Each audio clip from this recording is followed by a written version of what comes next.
Fala galera, estamos aqui em mais um OneCast, o podcast aqui do One Ministério, e hoje estou muito feliz de poder estar aqui com a nossa querida Thalita, né Thalita? Dá um oi pro pessoal aí. Oi gente, sempre vi as fotos, já assisti, um que teve, se não me engano, com a Silvana. Sim, também. Né? E que tô honrada de estar aqui hoje, que bom, obrigada. Imagina. Thalita é ministra aqui na nossa igreja, na área de adoração, né, Thalita? Fala um pouquinho o que você faz hoje, assim, só pro pessoal que te vê às vezes ministrando, mas não conhece, porque tem todo um pano de fundo também, na verdade, né? Tem, então.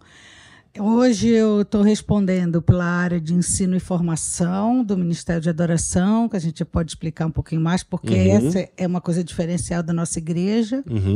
E também respondo pela área de artes, né? Teatro, dança, pandeiros, e estamos junto além de atuar muito forte na área de culto. Né? Então, a gente, não só na administração, mas no planejamento, na elaboração. Então, a gente está lá atuando, além de atendimento, discipulado, célula, todo o normal pastoreio, da vida. Cuidado da vida ministerial. Da vida geral. Como é na nossa igreja, se tiver mais uma coisinha, entra Aparecer também. Mais apareceu. Alguma coisa a gente pega. O pastor Paulo fala, Thalita, é você, né? Isso Sim, aí. senhor. Mais ou Vamos menos lá. assim. Eu conheço muito bem como é que funcionam essas coisas, não tem jeito, né?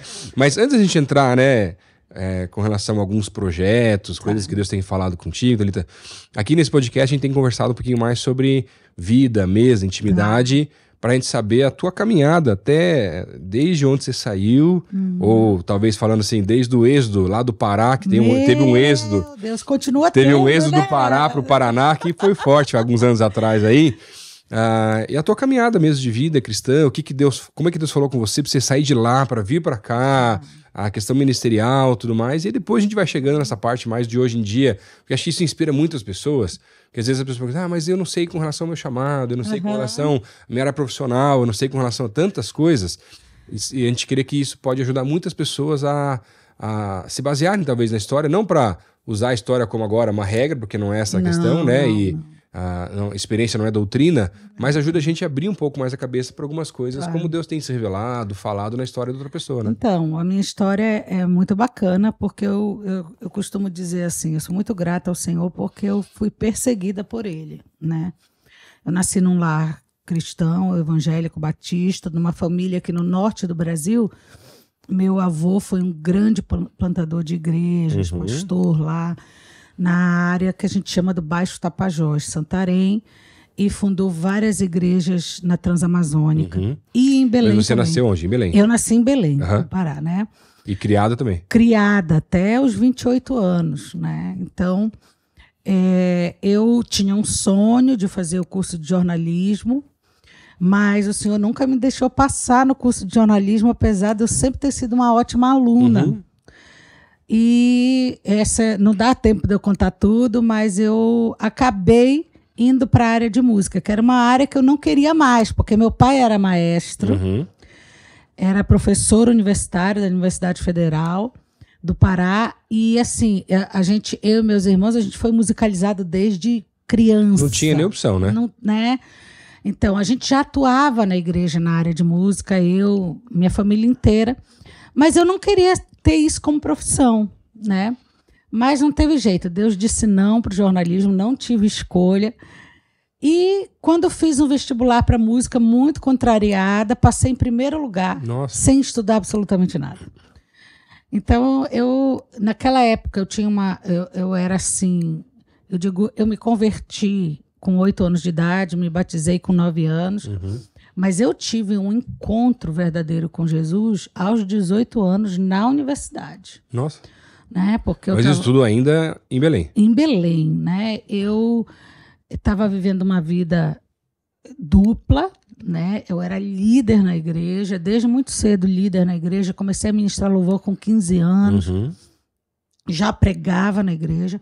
Mas eu tinha um namorado que não era crente, escondido na universidade. E a família não sabia também? Não sabia. Meu pai na que era igreja, professor, menos ainda. E eu era tão cara de pau que eu levava ele para a igreja para me assistir fazendo as coisas e tal. Mas eu namorava esse rapaz, né? E uma vez eu estava no banco da universidade com ele e eu literalmente fui visitada pelo Espírito Santo naquela hora. Estava afastada, assim, dos caminhos do Senhor na minha vida privada, não orava, não buscava o Senhor, mas o Espírito Santo naquela hora me encostou na parede, né? E ele disse que ele tinha um projeto para mim, mas que eu tinha que decidir. Como diz aqui na região, deu uma juntada mesmo. Deu uma juntada. E na época, assim, foi muito engraçado, porque eu olhei para o meu namorado, ele estava do lado, no banco, e eu disse, eu não posso mais ficar com você. Do nada, coitado do rapaz, não entendeu nada. Absolutamente nada. Por quê? Mas por que não? Porque Deus está falando comigo aqui, agora. Assim, eu não estava, Lucas, eu não estava orando, eu não estava fazendo nada, eu não estava buscando o Senhor. E daí, naquele momento, eu tomei uma decisão. Foi a primeira decisão, né? Mas lá na frente, essa questão emocional ainda seria para mim uma fraqueza de caráter, né? Então, essa sempre seria uma área difícil na minha vida. Mas daí eu continuei... Mas isso com relação ao relacionamento. Relacionamentos, né? Então, eu decidi obedecer ao Senhor. E eu tinha entendido naquele momento que Deus estava me dizendo para não namorar aquele rapaz. Mas, na verdade, Deus tinha um projeto maior. Maior do que simplesmente uma pessoa naquela época. Eu estava imaginando, né? Minha mãe era curitibana, né? Na verdade, ela nasceu em Lages, mas se criou aqui em Curitiba. E nessa época, nós estávamos vivendo uma mudança de lei, que foi da LDB 9394/96, que de alguma maneira extinguia o curso de educação artística com habilitações, que era o curso que eu fazia, com habilitação em música. Era o único curso que existia em música no Pará. Mas aí não chegou nem a terminar as turmas, foi meio... Foi no meio da... ríspido, assim. Aí minha mãe e meu pai disseram, olha, nós vamos ter que trabalhar na formação de vocês, não dá para vocês continuarem nesse curso. Vamos tentar São Paulo, vamos tentar Rio, vamos tentar Curitiba? Ah, vamos tentar Curitiba porque a gente tem família lá, família da minha mãe. E nós tentamos e conseguimos fazer a transferência para Belas Artes do Paraná. Perdemos várias matérias porque não era o curso aqui já era licenciatura em música. E eu e Samuel viemos, né? Samuel é mais novo do que eu. Ele já tinha entrado na universidade, mas nós dois tivemos que entrar no mesmo ano. Então, nós fizemos o curso juntos. Mas um parênteses, você falou que ele é mais novo do que você, mas não parece, viu, Tânia? Então, todo mundo acha que ele é o mais velho, pessoa, né? Todo mundo acha que ele é o mais velho. Graças a Deus, mas ele não é. Sou eu a mais velho. E daí nós fizemos a faculdade juntos. E daí moramos aqui, foi a primeira vez que a gente saiu de casa e tal. Nós somos uma família. Só vocês dois, né? Nós dois. E tinha o meu irmão mais novo em Belém, que é outra história, né? Que é um grande músico, hoje é pastor presbiteriano no interior do Pará. Mas a história dele também é uma história de bênção do Senhor na vida dele. E nesses 4 anos que nós cursamos música na Belas Artes, nós nos congregamos na PIB. Pastor Marcílio, na época, ministro de música da PIB de Curitiba, era muito amigo do meu pai. Então ele disse, não... Quem ele não conhecia que tinha trabalho com música no Brasil naquela época também, né? Exatamente. Não, grande homem de Deus. Veio para a PIB, não nos conhecia. E assim, pastor Marcílio, quem o conheceu, né? Como eu tive o privilégio de conhecer, o pastor Marcílio, ele não trabalhava com a gente, ele te adotava, né?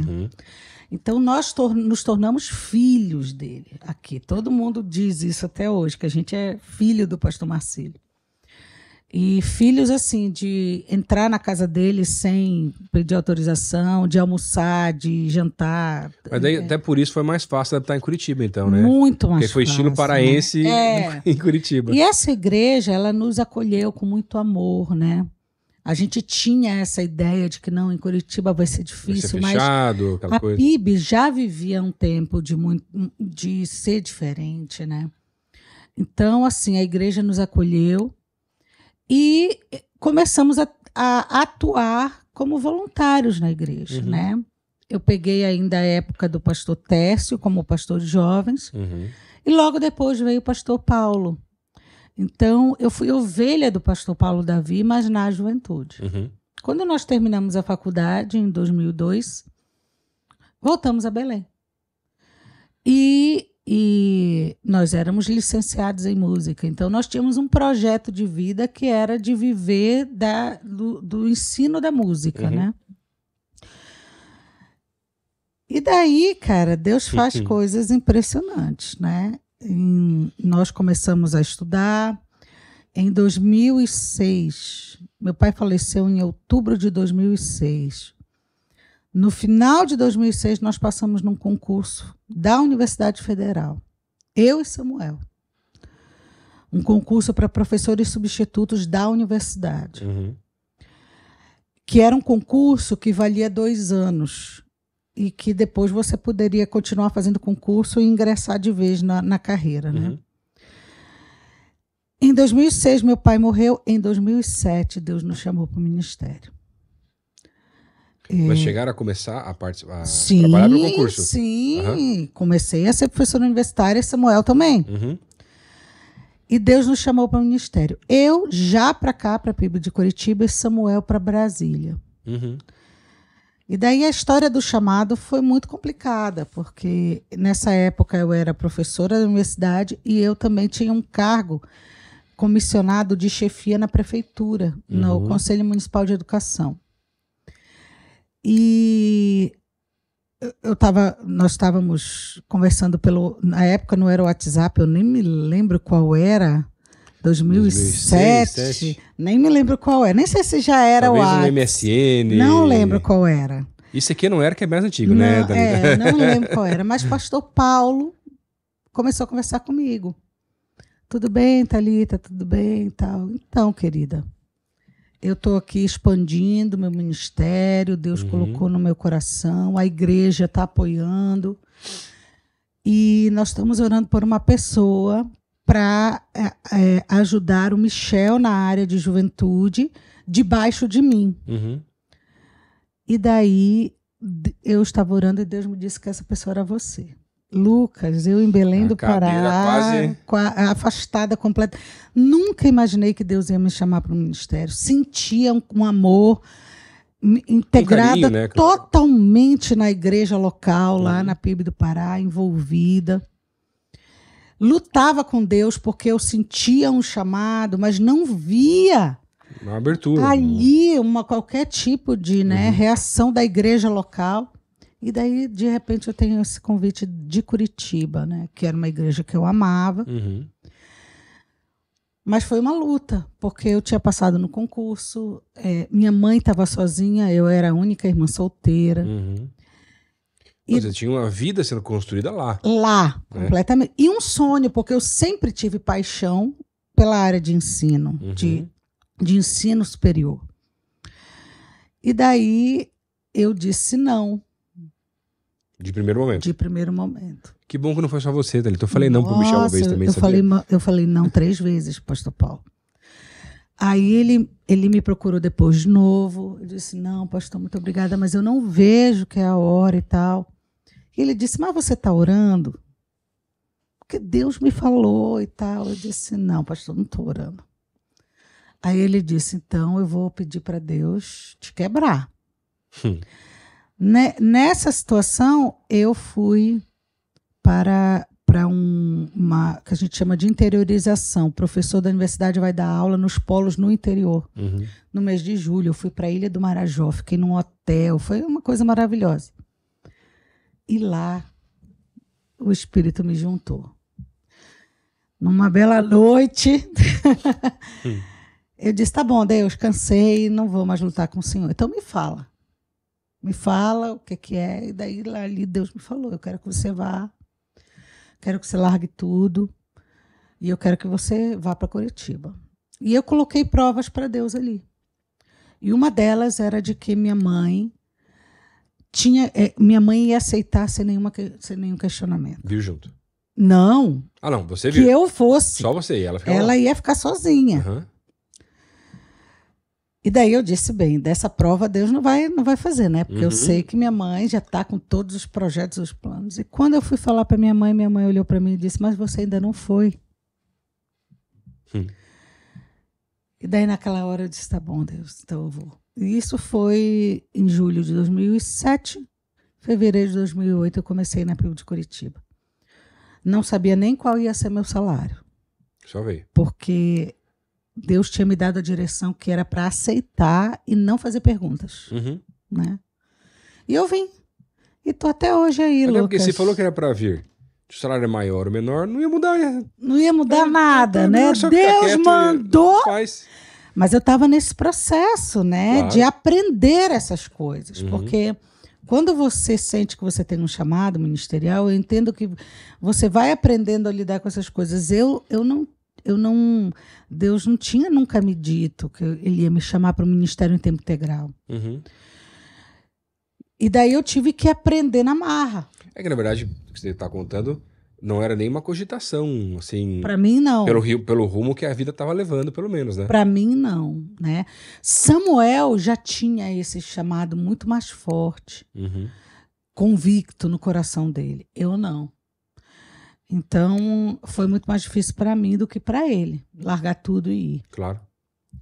E daí Deus me trouxe para cá, foi um início assim de muita adaptação, levei uns 4 anos para me adaptar.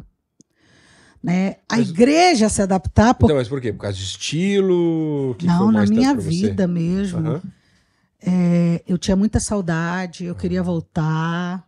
E o frio? Eu tinha... Não, o frio nunca foi o grande problema, o grande vilão, mas eu me sentia deslocada. Né? Eu estava sozinha, né, Lucas? Sim. Eu estava completamente sozinha. Da minha família.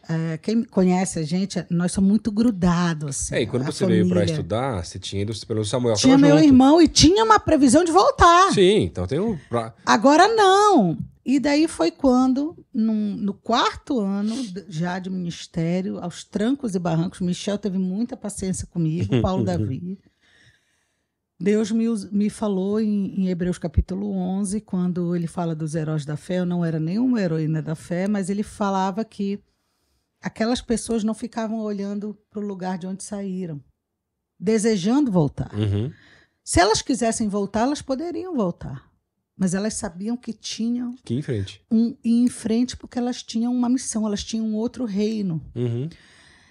E daí Deus mais uma vez falou comigo, é a hora de você decidir. Parar de ficar olhando para trás e encarar o que eu tenho para você. E eu encarei. Né? Não foi fácil. Não que não tivesse mais saudade, mas muda a mente da pessoa. Vira a chave. Com certeza. Tá? E daí foi nessa hora que Deus fez uma mudança radical ministerial mesmo, também na minha área, que a gente pode falar mais para frente. Sim, né? sim. Que foi a mudança... Mas então, 2007 começou aqui? 2008. 2007, o convite, né? E a projeção. 8, e aí você ficou 4 anos... 4 ou 5 anos, juventude, né? Adolescente, assim, jovens, igreja com toda, claro, mas mais focado ali nessa parte. Porque eu fui a primeira ministra auxiliar da igreja. Então não existia muito isso. O pastor Paulo não tinha um colegiado, Michel não tinha um colegiado. Tudo era muito novo, recente, Tudo. Né? Então, isso foi começando a ser construído, né? Eu fui a primeira que a igreja até tinha que entender qual era muito minha função. Não era só eu que tinha que entender, né? Não era só eu. E daí, em 2012 ou 2013, foi quando o pastor Paulo disse, olha, Deus está me direcionando para montar uma equipe. E eu sinto que o seu papel nessa equipe é esse. É para a área de ensino e formação. Mas eu estava de cabeça no antigo Juventude, Ministério de Juventude, que hoje é uma dinâmica enorme. Você sabe, jeito, né? Não, é interessante falar disso, Thalia, porque às vezes as pessoas não sabem, né? Vem a PIB do tamanho que está hoje, né? Com esse templo maravilhoso, graças a Deus. Mas eu estava fazendo alguns estudos com alguns números do passado da igreja. Eu estava vendo que em 2002, antes de nós dois estarmos aqui, a igreja tinha em torno de 2.000 membros, tá? A gente está em 2022, 20 anos depois, a igreja está com 17 mil membros. Naquela época, a igreja tinha 5, 6 pastores. Hoje está com mais de 50, 60, Nossa, até mais, na verdade. Então, assim, mudou muita coisa em pouco tempo. Para você ter ideia, a juventude era no ginásio. Sim. Adolescente na capela. Na capela, porque o ginásio era muito grande para os adolescentes. O ginásio era enorme, né? Então, hoje é outra dinâmica. E eu trabalhei nessa época com louvor de jovens e adolescentes. E daí foi uma crise para mim, que o Michel sofreu muito, porque eu não tenho muita essa ênfase na parte musical. Né? Eu digo assim, dos meus irmãos, eu sou a menos musical. Né? Meus irmãos são grandes músicos profissionais. Eu sou uma cantora e animadora de coral, que eu digo, né? Torcida, coral, se precisar, dá um jeito. Estudei, sei ler partitura, claro, tudo isso, mas não era a minha grande ênfase. Então, eu sofri muito, porque eu dei uma ênfase para o Ministério da Juventude, que foi importante para a época, foi na época de unidade, né? De tudo isso, de trazer uma cara, porque, queira ou não, eu e Michel nos identificamos numa coisa, no estilo. Então, foi fácil, vamos dizer assim, trazer para a juventude uma cara mais parecida com a do Michel. Uma identidade. Mas a parte musical, eu era muito carente. Não, até porque, na verdade, você teve o pastor Tércio, que ficou um tempo na juventude. Isso. Depois o pastor Paulo. Mas eu lembro que quando ele saiu da juventude, foi mais para adoração, o Michel estava nos adolescentes ainda voluntário, começando a assumir. Exatamente. E quando ele foi para os jovens, na verdade, né, ali para assumir com o convite da igreja, ele ficou com as duas funções, mas ele era um jovem igual aos outros de idade, faixa etária, né? E você imagina que nós tínhamos uma equipe de líderes de louvor que já estavam lá antes do Michel chegar. Sim, que ele até participava às vezes ainda, né? Que tinha uma identidade muito com Paulo Davi. Então, eu sinto que o meu papel ali na juventude foi aproximar essa identidade da identidade do Michel. Sim. Eu sinto que esse foi meu papel. Mas também, sem trazer divisão, porque não é porque tem essa identidade nova que o pessoal que estava antes tem que sair. Exatamente. Então, que é um desafio para uma igreja, né? Tanto que uma das grandes lutas minhas com o Michel, eu tenho muita tranquilidade de dizer isso, porque a gente já tá tudo resolvido, brinca né? tudo com isso até hoje. É que ele queria que eu ministrasse mais vezes. Mas tinha muitos dirigentes.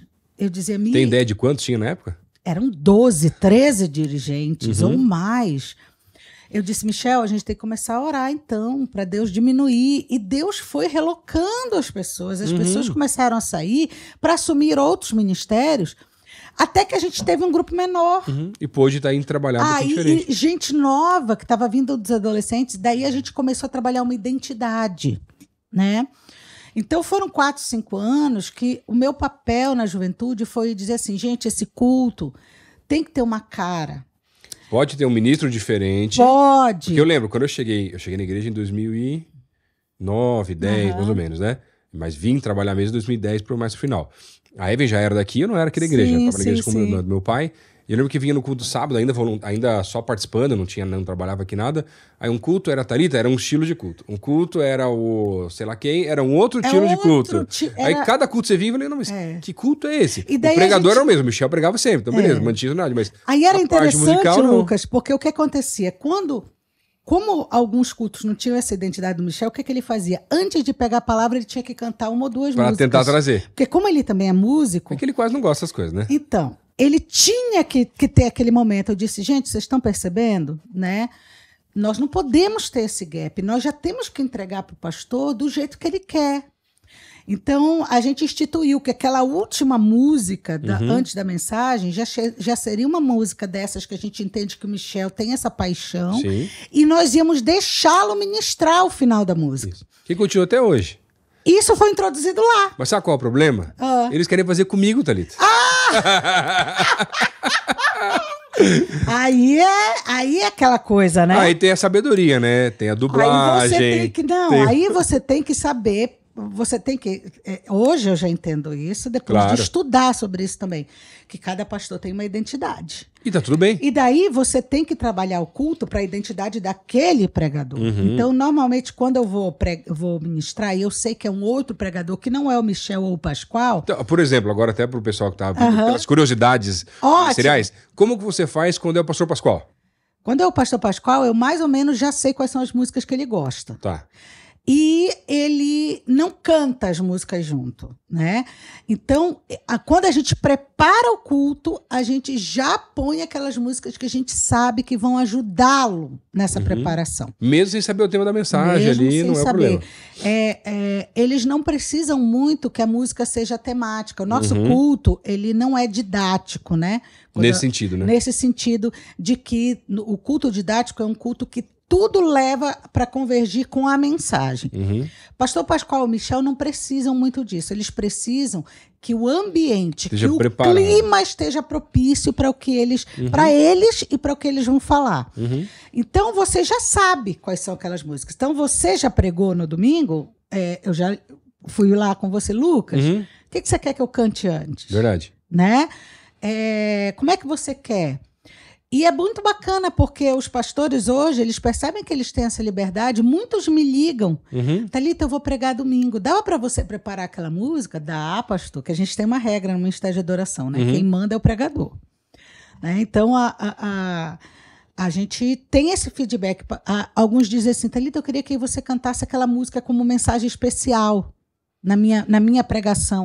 A gente vai preparar. Não necessariamente que eu vou cantar, mas alguém vai cantar. Mas quem for, eu vou preparar, vou deixar tudo pronto. Né? Eu lembro que teve uma vez, eu lembro qual foi o pregador, mas recente, que acho que a Evelyn estava ministrando até, e pediram para ela cantar Barnabé. E o refrão todo mundo sabe, mas sem ter uma colinha ali fica difícil às vezes, né? Eu lembro. Eu tava de ela férias. Sábado à noite, ela estudando a música, porque ela não lembrava, né? Algumas eu partes tava de e tal, férias, né? Samuel tava de férias, Evan E eu tava gosto da música, eu acho linda a louvor, música. E era o pastor Daniel Torres. Isso mesmo. E ele tinha me pedido com antecedência, Thalita, eu preciso dessa música, essa música vai ilustrar a mensagem. Aí eu disse, gente, olha, quem vai ministrar o louvor precisa preparar essa música, porque o pregador pediu. Pediu e vai ter que ter. Vai ter que ter. Então, isso eu aprendi muito nessa dinâmica com o Michel, de estudar e olhar para ele e dizer, opa, entendi. Entendi que isso funciona e isso não funciona. E daí, o que eles precisam hoje, o dirigente de louvor, como a gente tem hoje, não é mais só um pregador, nós temos vários pregadores, a gente precisa trabalhar agora o culto para aquele pregador. Né? Então, Lucas tem um jeitão, Eric tem um jeitão, eu tenho que me conectar com o pregador, não é ele que precisa se adequar ao meu jeitão, né? Então, mas a gente vai aprendendo. Vai, assim, né? É verdade, tá certo mesmo. Eu particularmente, né, até porque a parte musical realmente não é meu forte, mas Deus faz as coisas com muita sabedoria, então no meu casamento ele me completou nessa minha debilidade. E que musicista, né? Até, Thalita, por sinal, que bom, né? Porque cada um no seu quadrado tá tudo resolvido. É isso. Só que tem um problema, Thalita. Qual é o problema? Eu não sei se vai dar certo eu começar a cantar e prefiro tentar deixar quieto, né? Tá. Particularmente falando. Mas a Evelyn pregou no nosso retiro agora e mandou super bem. O povo tudo chorando. Eu falei, agora eu tô lascado. Agora você tá lascado. Então, irmão, você não, tem que começar... brincadeiras à parte. Foi lindo, foi um privilégio ver ela pregando, né? Então, foi muito legal, na verdade, assim. Ela ministra super bem também, né? Então, não é por falar da minha esposa, né? Não é a questão, mas agora, né? Entendendo essas questões ministeriais mesmo, assim. Mas, Thalita, e aí? Juventude, esse tempo todo, aguentando... 2 chefes, tinha o pastor Paulo e o pastor Michel. Você já ouviu 3, falar né? Tinha o Pascoal também, né? Você já ouviu falar no ditado que cachorro que tem muito dono morre de fome? Né? Eu não morria de fome, mas eu ficava meio louca. Né? Porque a dinâmica da juventude já era uma dinâmica muito forte. Continua, eu acho que pior. Né? Tá. Por isso com que mais ministérios, mais gente, né? Teve que ampliar bastante, tanto, claro, né? Claro. E de adoração também. Sim. Porque o pastor Paulo Davi estava em franca expansão no Ministério de Adoração. Até hoje, Thalita, quantas pessoas trabalham ali integralmente na adoração? Ministros da igreja. Sim, o pastor Paulo que está liderando todo o ministério. Aí né? nós temos os ministros auxiliares. Eu, ministro Samuel, pastor Ragner, ministra Evan, ministro Luzimar. Aí nós temos gestores de projeto. Elcio, Douglas e...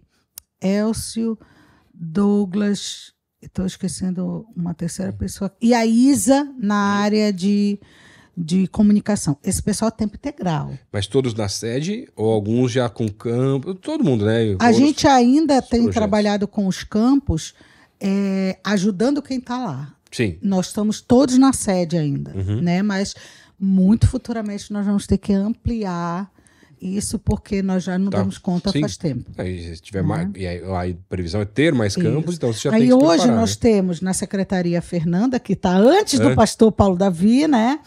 Temos a Priscila, da área financeira, e hoje temos 2 obreiros, né? A Mari Pukoski, que está como obreira na minha área e também está como secretária. Temos mais obreiros, na verdade. Temos alguns obreiros na área do pastor Ragner. Temos o Édipo, que é um obreiro de missões, mas que capitaneia um projeto de capelania da igreja. Ombro Amigo. Todo esse pessoal também está ligado à área de adoração. Mas é que alguns desse caso aí não estão tão focados na sede. Não. Mas o Édipo mesmo, ele está no campus e está nos hospitais no Tamandaré. Exatamente. William, né? Então você vai vendo que ele vai ramificando e crescendo cada vez mais, né? Muito, né? Então, é muita gente. Sim. É muita gente, mas ainda é pouca gente. É verdade, falta gente, é verdade. E como é que foi, Thalita, depois desse processo de você estar na juventude e aí migrar da juventude para estar agora na igreja como um todo, né, no caso? Não que não tivesse antes, mas não estava mais tão focado na juventude. Nessa época, pastor Paulo já estava ampliando mais a sua equipe, já estava orando com Ragner, já estava orando com outras pessoas. E ele chegou para mim, depois de 4 ou 5 anos, viu também um pouco do meu sofrimento ali na juventude, de que eu sentia que, assim, eu não ia conseguir dar mais, e eu estava sendo tampa da panela, que a gente chama, né? Que é quando a gente começa a bloquear o que o Espírito está começando a fazer. Porque o tempo deu. A gente precisava de alguém numa área mais técnica musical. Uma pessoa com visão, com lealdade, mas alguém na área mais técnica.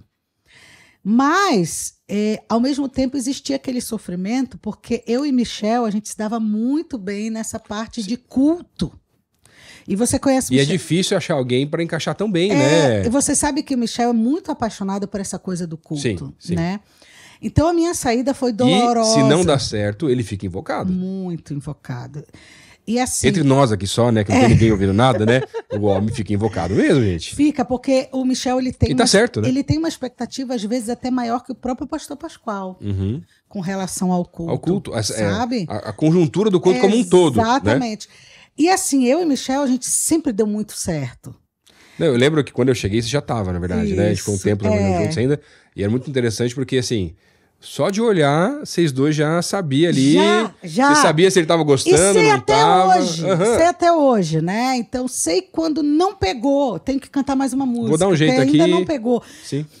E daí, foi muito difícil para o Michel não me perder a Thalita. Não. Mas ter essa segurança desse filho. Porque, no final das contas, você ia precisar...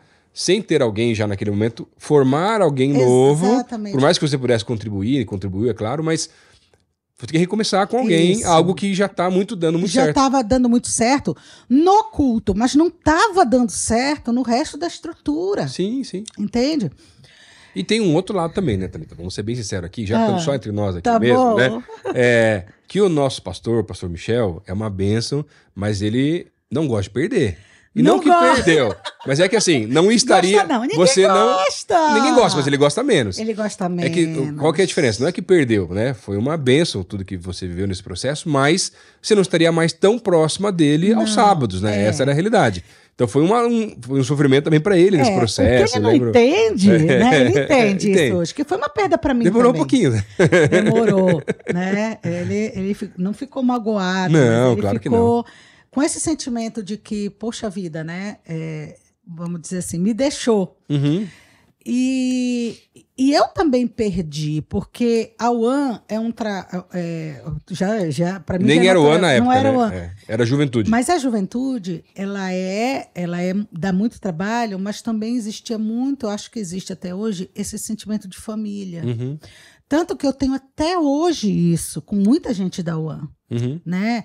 Tenho amigos profundos, o próprio Michel, né? Michel claro. É meu amigo, meu confidente, em muitos aspectos até meu pastor. Então, até hoje. Sim. Então, isso era uma perda para mim, porque o pastor Paulo estava montando essa equipe. Que a juventude já tinha um pouquinho mais de gente na época, E a adoração estava começando esse processo, né? E assim, as pessoas que vieram do pastor Paulo, maioria homens. Eu era a única, fui a única mulher por muito tempo. Então, eu tive essa perda. Né? Viu, Michel? Eu também perdi muito. Não é só você, chefe. Quando eu saí da UAM. Mas pastor Paulo disse, eu tenho um projeto. Esse projeto, eu não sei como vai acontecer, mas eu vejo que Deus tem um chamado para você na área de ensino e formação de liderança. E Lucas, quando ele falou essa palavra ensino... Que é o que vem da... Por isso que é legal quando a gente fala da vida da pessoa, que vem lá desde a tua formação. Quando eu me preparava, eu vou ser professora, esse é meu sonho, ser professora de nível superior. Por isso que eu digo, eu preguei recentemente no culto dos alunos, na FABAPA, e eu disse, gente, Deus é realizador de sonhos. Você está hoje aqui abrindo mão de coisas, mas você não sabe, quem sabe lá na frente o Senhor vai te renovar coisas que você teve que deixar para trás, né? Daí vem muito aquela palavra de Jesus, aquele que deixa as coisas receberá ainda nessa vida 100 vezes mais. Eu recebi 100 vezes mais. Com certeza. Né? E daí tinha esse projeto. E do zero. Né? Daí você sai, ao mesmo tempo que foi uma promoção, né? Sair de um ministério específico para ir para a igreja inteira. Que já estava construído, consolidado. Exatamente. Vamos lá, começar do zero. E daí nós começamos. Houve essa fase, Deus colocou no meu coração uma pessoa para me substituir na UAM, na juventude. Deus colocou no coração do Michel a mesma pessoa. Mas tinha esse entrave. Ele era um profissional que não dava para a igreja trazê-lo, que era o pastor Lauro. Hoje, pastor Lauro. Hoje, pastor Lauro. Antigamente era o Laurinho. Laurinho. Ainda é Laurinho pros íntimos, né? Exatamente. Mas foi uma pessoa que nós víamos assim, a paixão, o amor. E era essa pessoa, Lucas, da área técnica. Entende? O que Deus falava no meu coração era assim, você não consegue dar mais nessa área técnica. E eu reconhecia isso. Uma coisa que eu nunca tive problema foi de reconhecer os meus limites, sabe? Que bom, porque tem muita gente que tem dificuldade, nunca tive problema. E eu dizia, Michel, eu já dei, eu não tenho como crescer mais nesse aspecto. E o Lauro veio, e daí foi aquele... Né? Então, a grande maioria do crescimento técnico que a UAM teve, vou dizer assim, até de nível profissional, isso veio com o Lauro. Né? E daí você chama o Lauro para ele contar como é que isso tudo aconteceu. Depois você tem que fazer um próximo programa. Exatamente, fica o convite, né? Para ele contar como isso tudo aconteceu. Que também é um homem que tem uma história de vida, nossa, enorme. Você também, tem que fazer 2 programas. É verdade, um só da história de vida, outro só do ministério dele. Um terceiro só de piadas aí. Só de piadas do Laurinho, é verdade. Né? Então, hoje eu vejo claramente, né? E daí no Ministério de Adoração nós começamos. Começamos pequeno, pastor Paulo tem essa paciência, né? Vamos começar embrionário. Uma coisa que o pastor Paulo também sempre me orientou e disse, Thalita, eu não quero que a gente ensine aquilo que a gente não vive como ministério. Amém. Então, essa foi também um desafio. Fazer acontecer, fazer se fortalecer dentro do ministério. E nós começamos, né? E hoje, graças a Deus, nós temos grandes projetos, né? O Passaporte foi o grande primeiro, que hoje está em outros ministérios da igreja. Sim, que né? bênção, né? Que é nosso curso de entrada no ministério. É a porta de entrada. Porta de entrada no ministério. Nós temos o AME hoje, né? Que a gente crê que os nossos servos adoradores, eles têm uma função no culto. Adorar, ministrar e interceder. Então, são as estratégias que nós usamos para fortalecer essa cultura e essa visão. E daí são várias estratégias. E daí, em 2018, surgiu o grande projeto de expansão da FABAPA. Né? Sem a gente imaginar. Que é a Faculdade Batista aqui, que é a né? nossa Faculdade Batista. Sem a gente imaginar, Deus me trouxe de volta para o nível superior. Mas você já tinha feito mestrado ou ainda não? Não. Nisso que... Com foi essa proposta tudo que foi tudo junto, Lucas. Como acontece as coisas de Deus normalmente, né? Mesmo.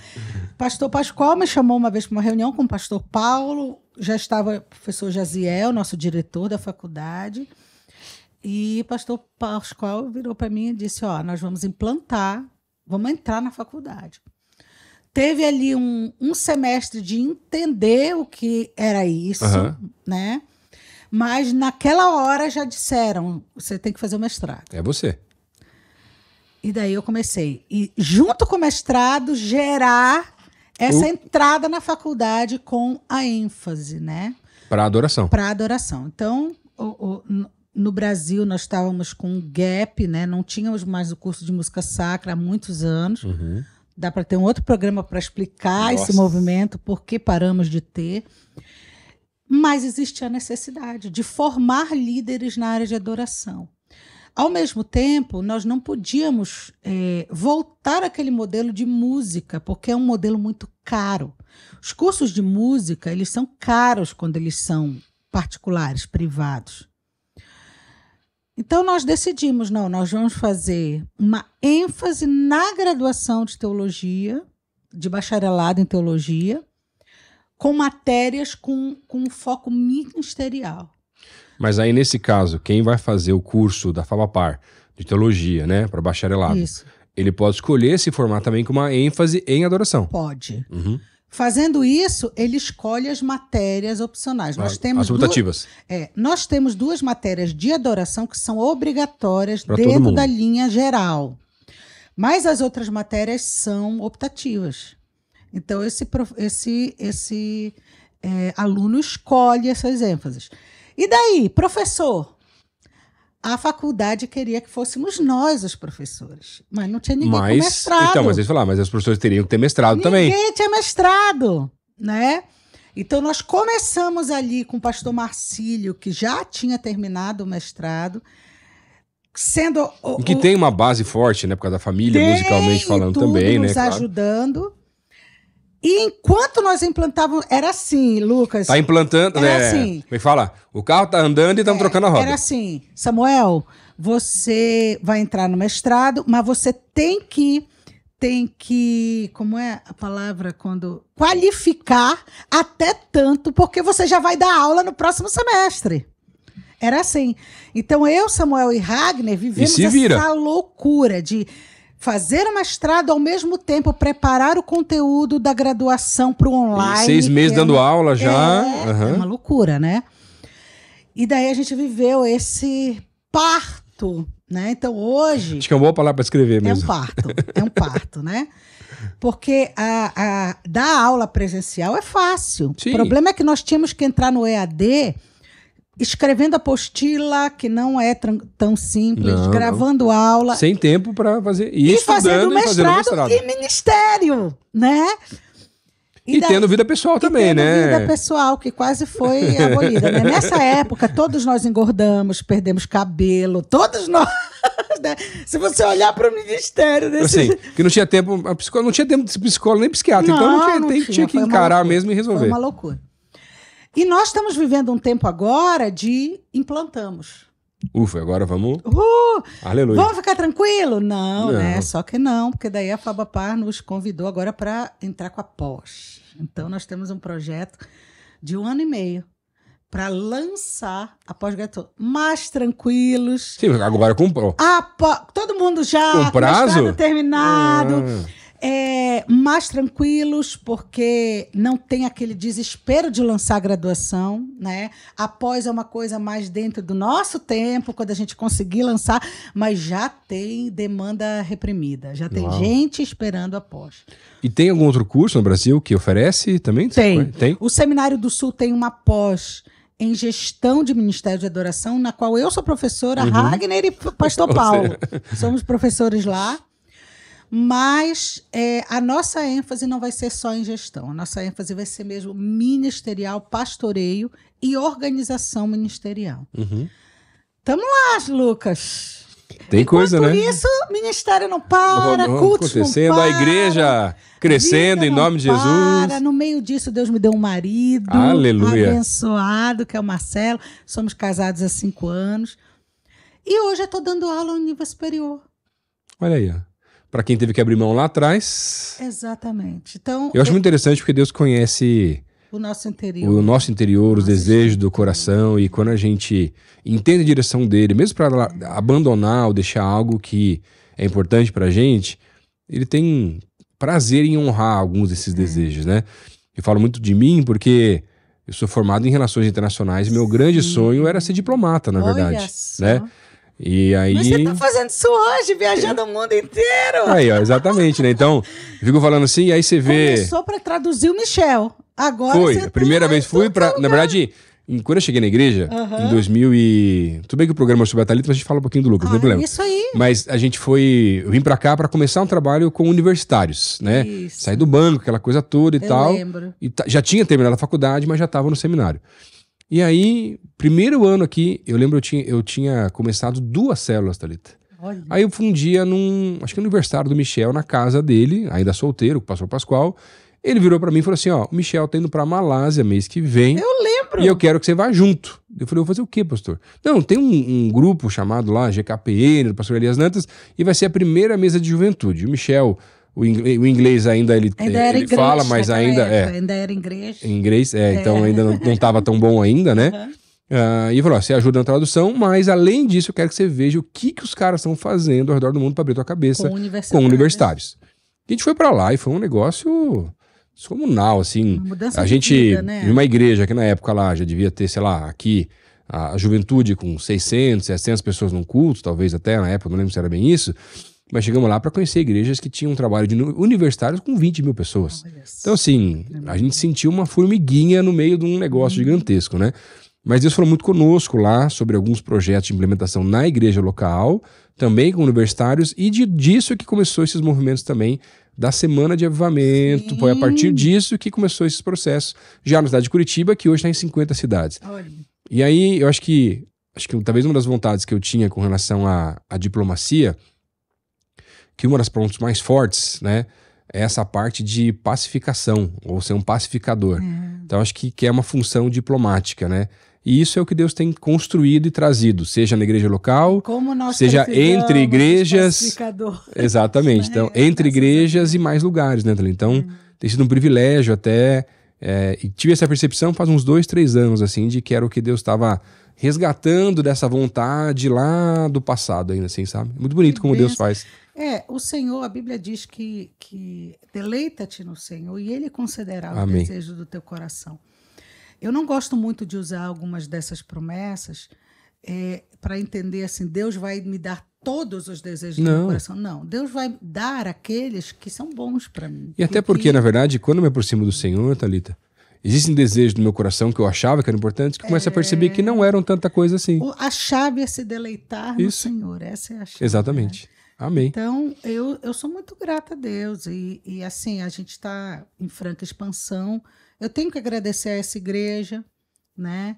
Primeiro, ter uma visão de ter um ministério de adoração com uma área de ensino não é comum. Não é normal. Não conheço no Brasil, né?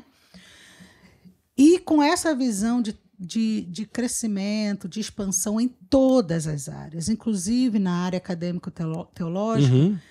E até com essa visão de reino, Thalita, porque Sim. seria muito mais fácil, humanamente falando, abre aqui na igreja mesmo e quem quiser vem. Isso. Não, a gente vai entrar lá para abençoar, porque essa é a visão dos nossos pastores, né? O foco é assim, nós precisamos gerar influência em todas as áreas. Então, nós temos o curso livre, nós vamos abrir a nossa escola daqui, nosso espaço ministerial Compromisso Adoração ano que vem, que vai ser um curso livre, né? Por quê? Porque tem público para curso livre. Mas também tem o público do nível superior, acadêmico, sim. acadêmico. Então, nós precisamos expandir em todas as dimensões, né? Então, Amém. Deus está nos dando. Amém. Amém. Thalita, que privilégio poder conversar com você aqui e ver todas essas áreas, essa história toda aí também. E hoje, Thalita, como eu coloco, Thalita Todeschini. Como é que ficou o nome depois lá de casado? Thalita Vieira Barros Todeschini. Então tá mais tranquilo que são só 3 sobrenomes, né? Porque lá em casa... Eu sei que tá brabo o negócio. As minhas Mas filhas... essa lei tem que mudar, Lucas. Porque a lei não deixa mais a mulher tirar um nome. Tuas filhas, coitada, vai ficar como agora? Não, é que na verdade sim, as duas, né? A Lúcia e a Lizzie, eu falo que elas vão conseguir escrever o nome todo quando chegar na faculdade. Isso. São 8 sobrenomes. Meu Deus, é porque é nome de princesa, de rainha, né, Thalita? Não tem jeito, Lucas, né? Por favor. Mas tá tudo certo também, tá bom? Thalita, obrigado pelo teu tempo, você tá com a gente aqui. Obrigada a você. Uma bênção estar conosco. E você que tem vivido essa parte de adoração, deixa uma última palavra para essa galera que talvez está buscando começar a servir na sua igreja local, seja aqui ou em outra igreja, a parte da adoração, como é que ele pode talvez se envolver mais. A dica que eu dou, né, para todo mundo, se apaixone pela igreja. Amém. Nós temos um mercado gospel muito forte já no Brasil e que muitas vezes nos faz ver o ministério com um olhar que não é o real da igreja local, né? E apaixone-se pela igreja local, né? Faça seu ministério prosperar na igreja. O que vem a mais é a mais. Mas nós fomos chamados para servir a igreja. Então, meu desejo é que nós tenhamos ministérios de adoração de igrejas locais fortes, Amém. mais fortes do que nós temos no mercado. Do que um artista. Né? Eu creio que se nós tivermos isso, o Brasil evangélico vai ser diferente. Amém. E até porque, na verdade, a pessoa tem uma igreja local, tem um pastoreio, é discipulada, é cuidada, formada, e aí é um pouco mais fácil. E aquela coisa que é um valor para nós, né, Lucas? Valorize aquele artista que é comprometido com a sua igreja local. Amém. Né? Isso para nós é um valor, para vocês. Para nós, como igreja é um aqui, se um pregador ou até uma banda ou um artista, né, um músico, ele não tem uma igreja local, a gente já repensa se deve ser chamado para estar aqui ou não. Exatamente. Né? Então, uma coisa que eu falo sempre, Thalita, é assim, ó, acho que no ministério eu preciso ser apaixonado pelo noivo e pela noiva. É isso porque mesmo. Porque é o casamento e é o relacionamento que eu preciso aprender a lidar. Exatamente. Tá bom? Não é fácil. É fácil amar o noivo. A noiva nem sempre. Mas o Senhor nos chamou para amá-la. Amém. E dar a vida por ela. Né? Então, estamos aqui, dando a vida por ela. Amém. E vamos continuar. Vamos continuar. Amém. Obrigado, Thalita. Obrigada a você, Lucas. Imagina. Obrigado a você que está nos ouvindo aí também, nos assistindo. A gente se encontra num próximo OneCast. Beijão.